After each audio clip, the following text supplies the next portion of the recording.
iya, aku kan pertama kali di sini. Kenalkan, nama aku Joyce, COYCE.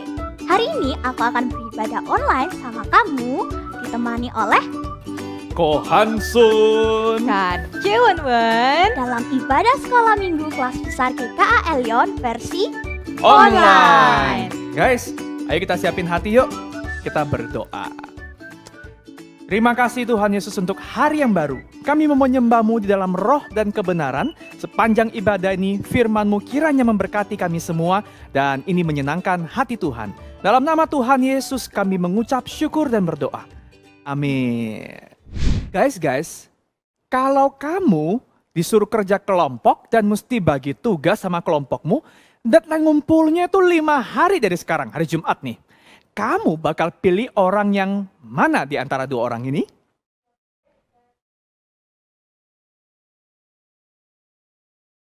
Wah, ada deadline tugas buat hari Jumat. Mending ku kerjain dari sekarang aja, dicicil pelan-pelan. 6 hours later. Nah, kelar deh, tinggal submit.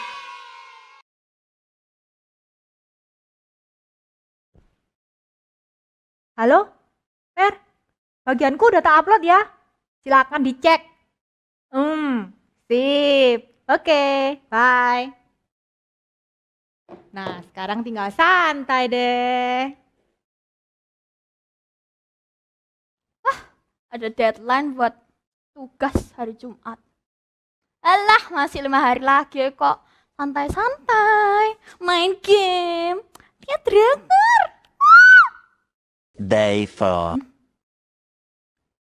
Halo? Apa? Tugas? Tugas apa? Hah?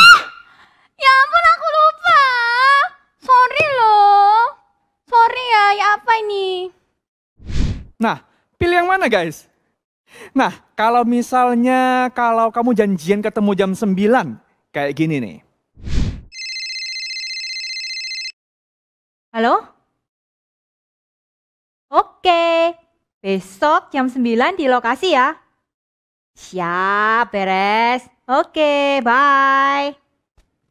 Tomorrow. Nah, sampai deh. Masih ada 10 menit. Gak apa-apa deh, mendingan nungguin daripada ditungguin. Ya nggak guys? Halo. Hey, halo. Wah, datangnya awal banget. Sorry, udah nunggu lama ya ini? Enggak kok. Memang aku datang awalan 10 menit. Buat jaga-jaga aja kalau ada apa-apa biar nggak telat. Wow. Halo? Besok? Jam 9?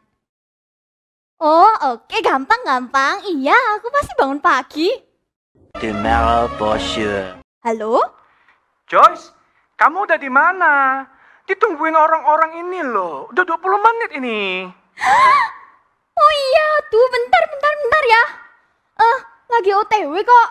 5 menit lagi. Nah, kamu bakal milih orang yang mana guys? Pastinya kamu bakal milih yang bertanggung jawab dong, ya nggak? Nah, pertanyaannya, apakah kamu juga adalah orang yang bertanggung jawab?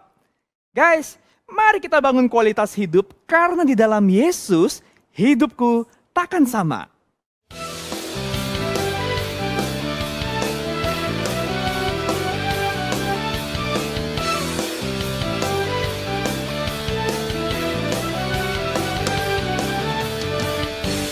Kaulah satu-satunya sumber dari segalanya. Kau kebenaran yang selalu ku pegang. Kau keyakinanku untuk bersinar terang. Yesus Tuhanku yang berkuasa atasku, hidupku takkan sama. Ku tahu sungguh anugerah-Mu bagiku, hidupku takkan sama.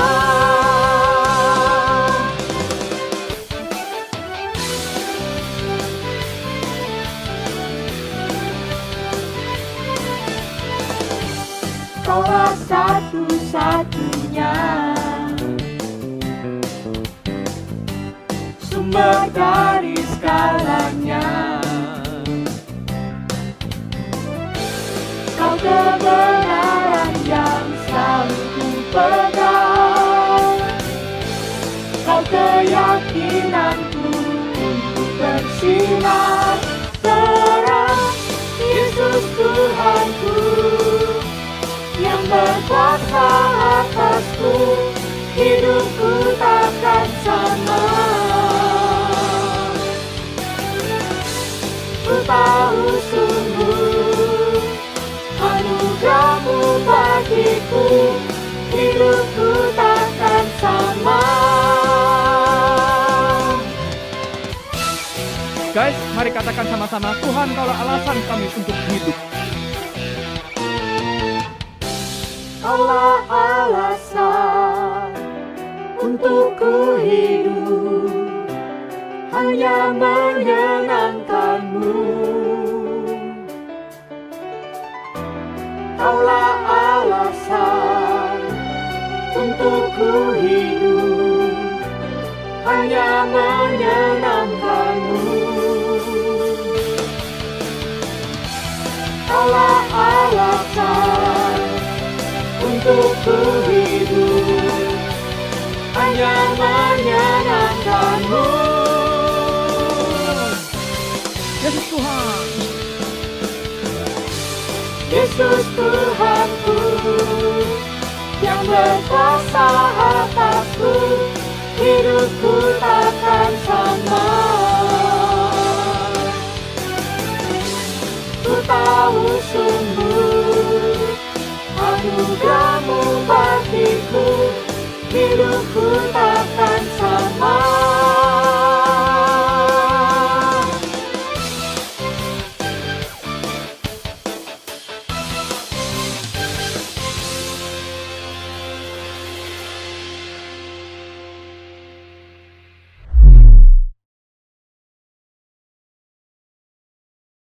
Bentar ya. Halo? Oh, ya? Join kelompokmu buat kerja tugas? Oh, iya. Oke, jadi aku masuk kelompokmu ya. Beres. Oke, bye. Oh, bentar. Halo? Ya? Besok hangout jam 12. Kalian lunch ya? Oh, oke deh. Oke, see you. Bye. Wen. Mau nggak ikut pelayanan online? Kalau diajakin ya mau lah. Oke, nanti tak update ya jadwalnya ya. Oke, siap. Wansun, kok semuanya percaya sama Wen-Wen sih? Apa-apa semua Wen-Wen. Dicari orang Wen-Wen, jalan-jalan Wen-Wen. Diajak pelayanan juga Wen-Wen. Joyce, kepercayaan itu kan hasil pembuktian. Orang percaya sama kita berdasarkan apa yang kita lakukan dengan konsisten. Kamu mau juga dapat kepercayaan? Maulah. Apa sih kuncinya, Cewen? Kuncinya seperti firman Tuhan yang berkata, apapun juga yang kamu perbuat, perbuatlah dengan segenap hatimu seperti untuk Tuhan dan bukan untuk manusia. Oh, berarti aku mesti belajar tanggung jawab di hadapan Tuhan ya?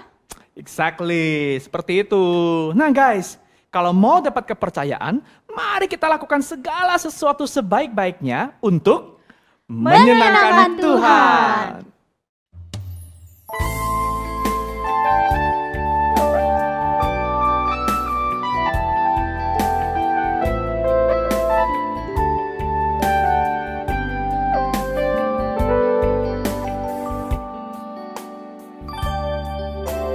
Tuhan, ku mau menyenangkan-Mu.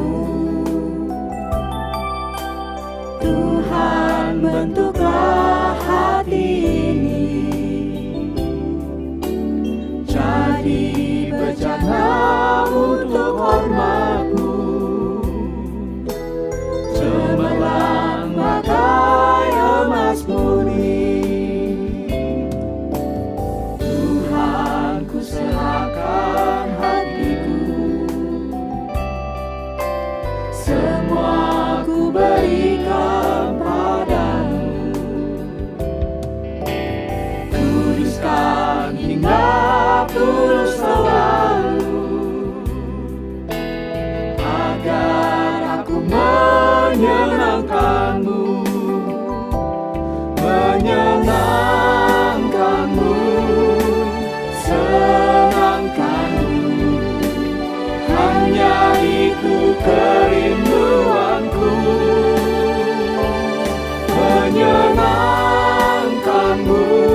itu kerinduanku,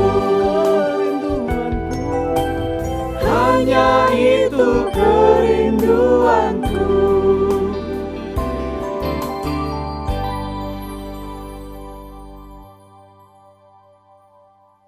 Halo, shalom adik-adik, bagaimana kabar kalian?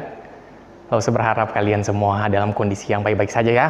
Kalian siap-siap di dalam mau belajar sama-sama kebenaran firman Tuhan. Dan sekarang kita akan belajar tentang tanggung jawab. Nah, sebelum itu kita akan baca ayat yang mendahului pembelajaran kita ya. Dari Matius pasal yang ke-21 ayat 28 sampai ayatnya yang ke-31. Adik-adik, sebelum kita baca firman Tuhan ini, mari kita berdoa yuk. Tuhan, terima kasih untuk kesempatan yang Tuhan beri. Sekarang kami mau belajar sama-sama kebenaran firman Tuhan. Kiranya Tuhan yang pimpin kami, Tuhan yang berikan kami fokus, supaya kami boleh mengerti firman Tuhan yang disampaikan. Di dalam nama Tuhan Yesus, kami berdoa dan kami berterima kasih. Amin. Lalu saya bacakan untuk kita semua. Tetapi apakah pendapatmu tentang ini? Seorang mempunyai 2 anak laki-laki, ia pergi kepada anak yang sulung dan berkata, "Anakku, pergi dan bekerjalah hari ini dalam kebun anggur."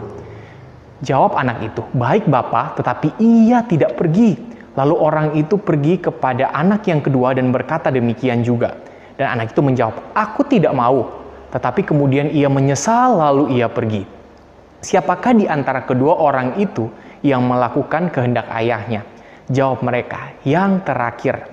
Kata Yesus kepada mereka, "Aku berkata kepadamu, sesungguhnya pemungut-pemungut cukai dan perempuan-perempuan sundal akan mendahului kamu masuk ke dalam kerajaan Allah." Nah adik-adik, ketika kakak bilang tentang ketua kelas, apa yang kalian pikirkan?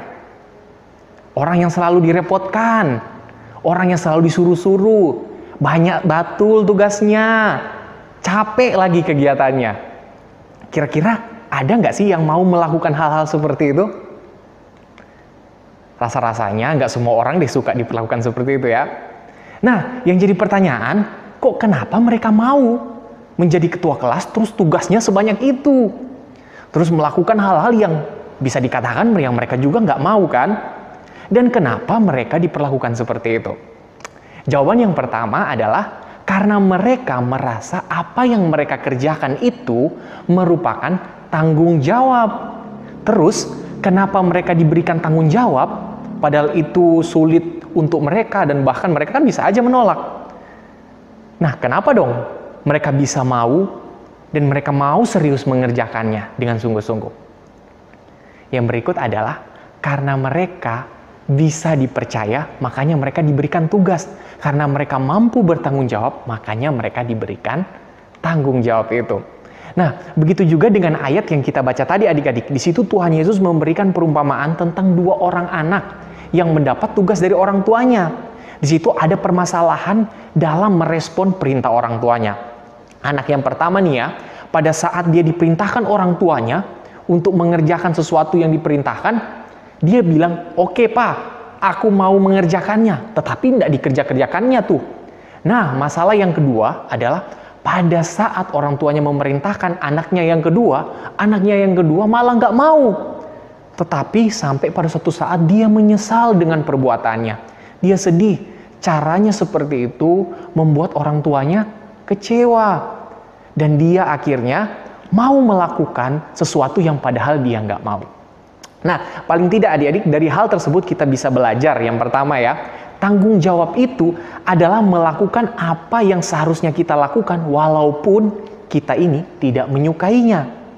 Nah, terus yang berikut yang bisa kita pelajari adalah tanggung jawab bukan hanya melakukan apa yang saya katakan, apa yang saya suka, yang mau saya lakukan. Tidak, tetapi melakukan apa yang saya ketahui harus saya lakukan. Jadi kalau kita udah tahu apa yang harus kita lakukan, tanpa perlu diperintahkan, kalau itu memang keharusan, kita harus kerjakan adik-adik. Dan itu yang namanya tanggung jawab. Nah, tanggung jawab juga berarti melakukan apa yang diharapkan dan dibutuhkan diri sendiri maupun orang lain. Nah, kakak berikan contoh ya adik-adik dalam beberapa hal. Misalnya contoh nih ya, kita itu kan sering dituntut ya untuk belajar ya. Kita sering dituntut untuk mengerjakan tugas. Nah adik-adik, sadar tidak sadar, ketika kita dituntut seperti itu, sebenarnya kita juga bukan hanya dipercayakan tugas, tetapi kita telah memperoleh hak kita. Jadi kalau kita memperoleh hak kita, maka kita harus juga bertanggung jawab. Karena misalnya ya, hak kita adalah membutuhkan pendidikan dan kita wajib meminta itu kepada orang tua. Dan kita wajib meminta kepada guru memberikan kita bahan pengajaran. Nah, tetapi kita juga harus bertanggung jawab. Kita jangan hanya meminta hak, kita juga harus bertanggung jawab. Misalnya ketika kita sekolah ya, kita pengen jadi anak yang pintar, kita pengen menjadi anak yang berprestasi, kita harus belajar, kita harus mengerjakan tugas. Nah, dan di dalam tanggung jawab itu adik-adik, kita bukan cuma mengerjakan apa yang kita mau aja, tetapi apa yang bisa juga kita bantu bagi orang lain. Apa juga yang bisa berdampak bagi orang lain. Kakak berikan contoh ya. Misalnya ya, di dalam tim sepak bola. Nah, adik-adik misalnya suka main sepak bola nih ya. Adik-adik misalnya bertugas sebagai kiper begitu. Nah, pada saat adik-adik bertugas sebagai kiper, adik-adik sadar kan bahwa di dalam tim sepak bola itu bukan cuma ada kiper, ada yang namanya striker, ada yang namanya gelandang, ada yang namanya back. Nah, semua membagi tugas masing-masing dengan peran masing-masing. Pada saat adik-adik menjadi seorang kiper, terus tiba-tiba datang nih striker, lawan kita, mau menendang bola. Pada saat giliran kita yang harus menangkap bola karena ada tendangan lawan, terus kita nggak mau tangkap dengan alasan, saya nggak mau, saya takut, kasih orang lain aja. Nah, ini namanya tidak bertanggung jawab.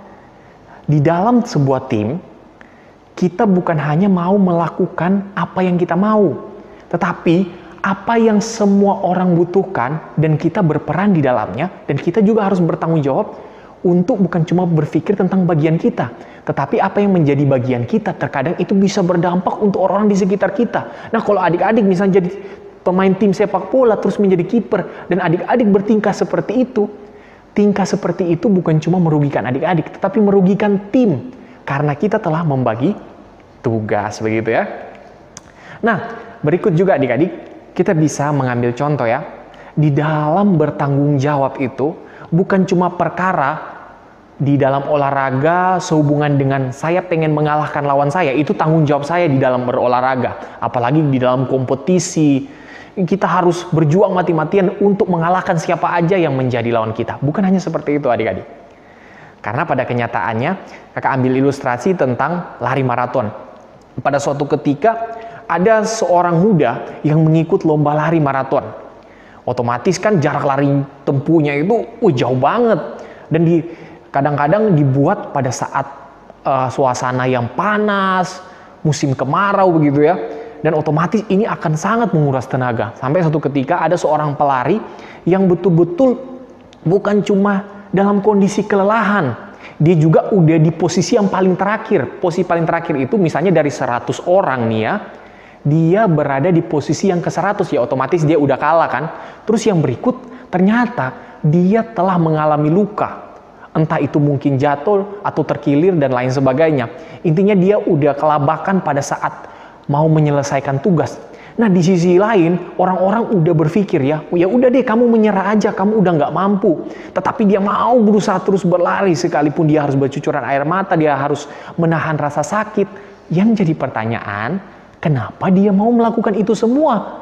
Padahal kan itu sangat menyulitkan bagi dia. Bayangkan seorang pelari yang masih harus menempuh jarak yang begitu jauh untuk mencapai garis finish, dan dia juga udah pasti nggak bakalan menang, tapi dia mau melakukan itu dengan serius. Sampai satu ketika dia sampai di garis finish dan semua orang tepuk tangan. Padahal dia bukan juara loh. Pada saat ditanya nih ya, kenapa kamu udah tahu kamu nggak bakalan menang dan kamu udah di dalam kondisi kesakitan, tapi kamu mau terus melanjutkan lari maraton ini? Tahu nggak apa jawabnya? Bagi saya, ini jawab si pelari ya, bagi saya lomba itu bukan cuma tentang menang kalah, tapi tentang bagaimana saya harus melakukan apa yang menjadi bagian saya. Apa itu bagian saya? Menyelesaikan pertandingan dengan baik secara bertanggung jawab, disiplin, dan ikuti peraturan. Nah, adik-adik, ini sangat mengagumkan ya, dari seorang pelari yang sudah di dalam kondisi payah seperti itu, tapi dia mau terus berjuang dengan satu alasan. Tanggung jawabku harus aku selesaikan sampai tuntas. Nah, bagaimana dengan kita adik-adik? Apakah kita sudah mulai mengerti bahwa tanggung jawab itu ternyata bukan cuma milik orang dewasa loh. Tanggung jawab itu juga ada pada diri kita. Tanggung jawab itu juga bukan cuma milik papa mama misalnya. Mama tugasnya adalah masak, papa tugasnya bekerja. Dan mereka harus bertanggung jawab. Ingat, kita juga punya tanggung jawab. Tanggung jawab kita misalnya ketika kita menuntut hak untuk bersekolah, kita juga harusnya pengen belajar. Jangan kehilangan pengen belajarnya. Harus juga rajin mengerjakan tugas. Nah, misalnya juga contoh berikut. Pada saat saya menjadi anak sekolah minggu, saya itu punya hak untuk beribadah dan mendapatkan materi yang sesuai dengan kebenaran firman Tuhan. Terus, kalau kita sudah tuntut semua itu, para lause udah kasih, orang tua udah bantuin antar ke sekolah minggu. Nah, malah kita nggak mau ibadah sekolah minggu, kita cuma pengen main-main di sekolah minggu. Nah, itu nggak benar adik-adik. Yang benar adalah pada saat kita menuntut hak kita harus belajar bertanggung jawab. Pada saat ikut ibadah, kita harus tertib, kita harus disiplin, fokus, belajar mendengarkan firman Tuhan dengan tenang. Dan pada saat kita menyanyi, kita harus bersuka cita, memuji Tuhan dengan sungguh-sungguh. Nah, kita ambil contoh ya, pribadi yang betul-betul taat menjalankan tugasnya lagi. Dia adalah pribadi yang sangat mengagumkan dan tidak ada yang lebih mengagumkan dari dia. Siapa itu? Tuhan Yesus. Nah, sebagaimana Tuhan Yesus adik-adik, dia merupakan contoh teladan yang patut kita teladani. Dalam perihal bertanggung jawab adik-adik, dia menjalankan kehendak Bapanya. Dan dirinya sendiri juga memiliki kehendak itu. Nah, apa sih kehendak Tuhan Yesus dan kehendak Bapanya? Yaitu adalah kehendak untuk mewujudkan cintanya kepada umat pilihannya yang sangat-sangat berdosa. Dengan cara apa? Dia mewujudkan itu. Dengan dia datang ke dunia, memberikan hidupnya, mati di kayu salib untuk menebus dosa-dosa kita. Jadi Tuhan Yesus mati di kayu salib bukan karena dia berdosa, tetapi karena kita berdosa dan dia yang mati. Agar kita bisa memperoleh hidup. Nah, ini sangat luar biasa adik-adik. Tuhan Yesus menunjukkan suatu tanggung jawab yang luar biasa. Dia menginginkan sesuatu, dia mengungkapkan kasihnya kepada kita, dan dia bertanggung jawab dengan apa yang dia kerjakan. Dia kerjakan semua dengan taat dan sampai tuntas. Sehingga kita boleh menikmati segala yang baik dari hasil karya Kristus. Apa yang segala yang baik itu? Ada banyak. Kita bisa memperoleh hidup dengan aman, tentram. Yang maksudkan hidup dengan aman dan tentram, kita ada di dalam tuntunan dan perlindungan Tuhan. Sekalipun di dalam masa sukar seperti sekarang ini. Kita masih sadar kan, kita bisa menikmati makan dan minum, sekalipun di luar sana begitu banyak orang yang sulit. Kita masih boleh merasakan tubuh yang sehat, sekalipun di luar sana masih banyak orang yang mengalami sakit penyakit. Dan yang terpenting dari semua itu adalah, kita boleh menikmati keselamatan hidup. Kita yang seharusnya masuk neraka karena dosa-dosa kita, tapi karena karya Kristus, neraka itu jauh daripada kita dan tidak akan bisa menyentuh kita. Nah, itulah hasil dari karya ketaatan Kristus dalam tanggung jawabnya sebagai seorang penebus. Adik-adik, Kristus tidak wajib loh menebus kita. Kristus tidak wajib menebus kita. Karena kita tidak ada hal yang ada di dalam diri kita yang bisa mendorong Tuhan Yesus sehingga tergerak hatinya untuk menolong kita. Misalnya karena kita terlalu baik sehingga Tuhan Yesus datang. Tidak adik-adik. Tetapi karena kasihlah yang mengerahkan Kristus untuk menyelamatkan kita.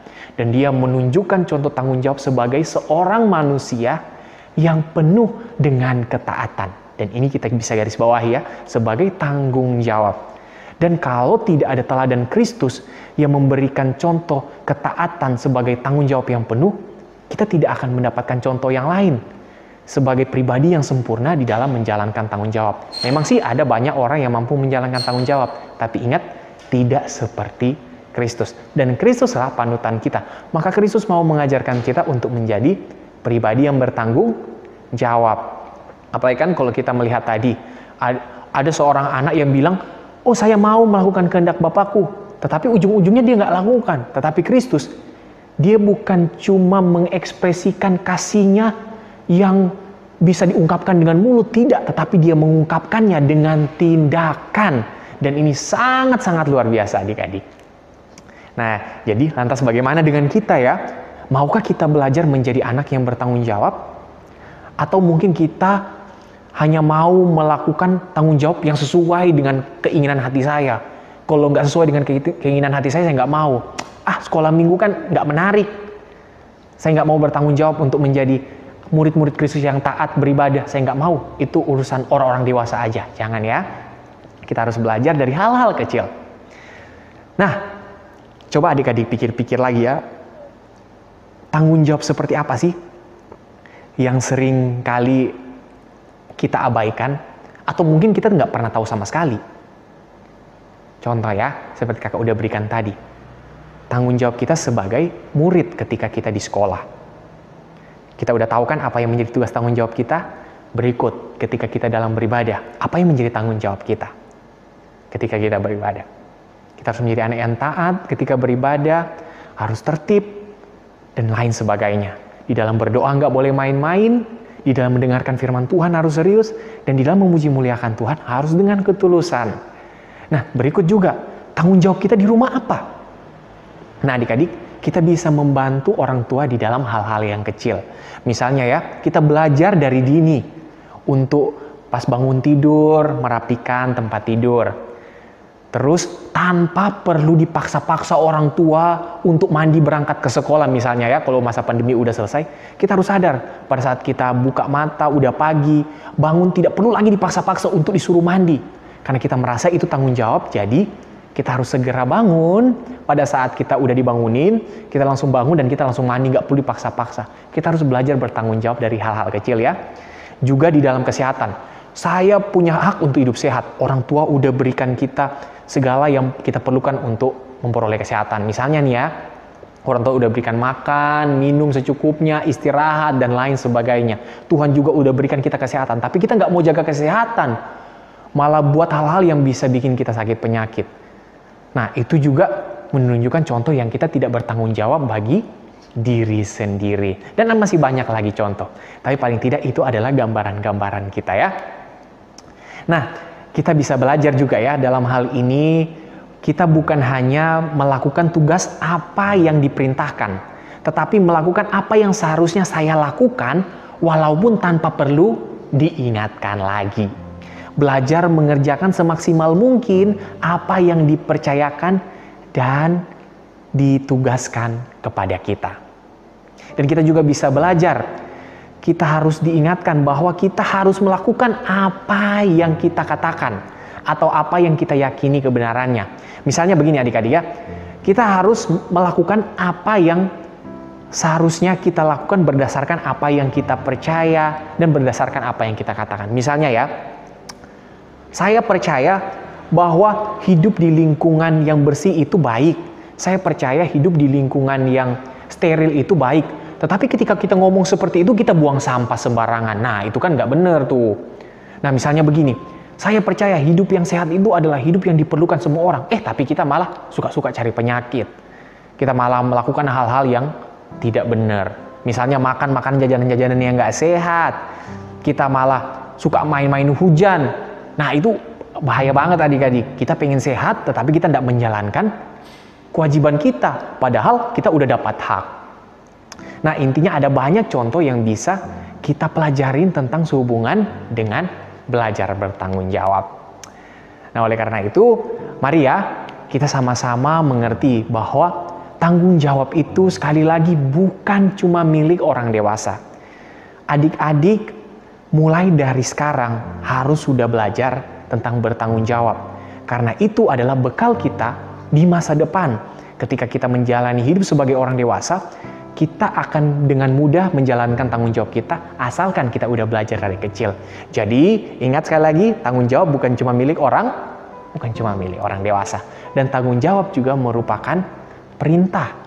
Itu juga tuntutan Tuhan agar kita belajar bertanggung jawab. Terlebih ketika kita sudah melihat bahwa tanggung jawab ternyata memiliki dampak yang baik bagi diri kita dan bagi orang-orang di sekitar kita.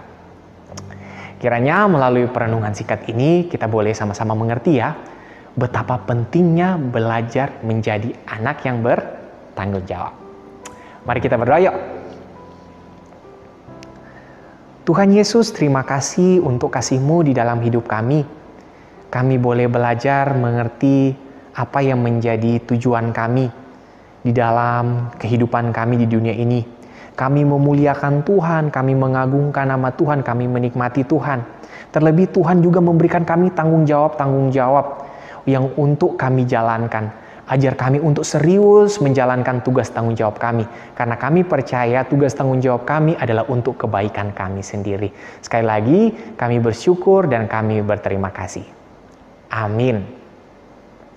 Nah adik-adik, ayat hafalan kita hari ini terambil dari Filipi 2 ayat yang ke-8. Lalu saya bacakan untuk kita semua ya. Filipi 2 ayat yang ke-8. Dan dalam keadaan sebagai manusia, ia telah merendahkan dirinya dan taat sampai mati, bahkan sampai mati di kayu salib. Sekali lagi ya, dan dalam keadaan sebagai manusia, ia telah merendahkan dirinya dan taat sampai mati, bahkan sampai mati di kayu salib. Guys, kalau kita mau setia memikul tanggung jawab kecil, Tuhan akan mempercayakan tanggung jawab yang lebih besar buat kita. Maka perbuatlah segala sesuatu dengan segenap hati seperti untuk Tuhan. Ini adalah cara kita bersaksi pada dunia. Hai, bangkit bagi Yesus!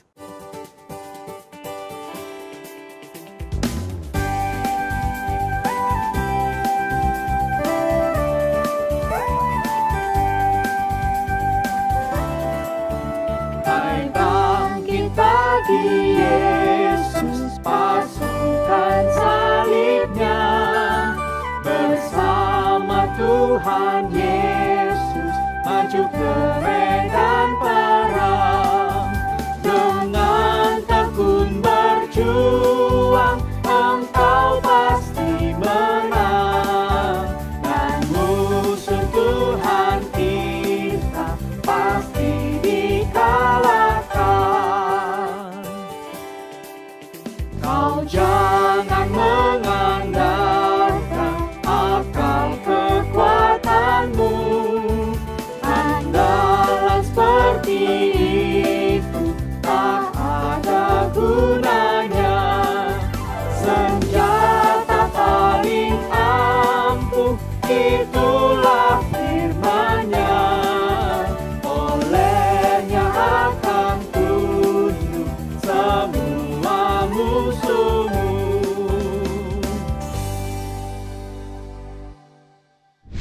Guys, sampai di sini ya ibadah minggu ini. Sampai bertemu lagi minggu depan dalam Ibadah kelas besar Sekolah Minggu GKA Elion versi Online. Selamat bertanggung jawab. Bye.